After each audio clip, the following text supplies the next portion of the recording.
এই যে দেখেন এই যে হাতে কি সুন্দর লাভ বক্স বানাইছি।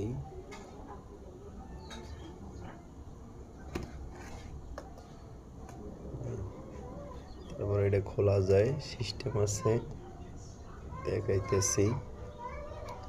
এই যে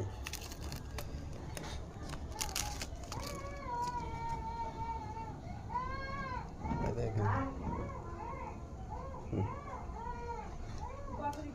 অনেক কিছু এটার ভিতরে গিফট হিসাবে ঢুকিয়ে দেওয়া যাবে। এটা আমি নিজে হাতে বানাইছি। এই যে আরো আছে দেখেন, এই যে যা লাগে সমস্যা নাই, অর্ডার করবেন, দিতে পারবো। ভালো লাগলে অবশ্যই কমেন্ট করবেন। এই যে দেখেন সুন্দর কার্টুন দ্বারা তৈরি, কার্টুন দ্বারা বানানো হয়েছে এটি। এগুলো প্রতিটার ভিতরেই মানে আপনি গিফট হিসাবে অনেক কিছু দিতে পারবেন। যে কেউ হাতের ঘড়ি অথবা মোবাইল, চকলেট, যার যা মনে চায় 1 কেজি আধা কেজি পরিমাণে দিকে দেওয়া যাবে। এই যে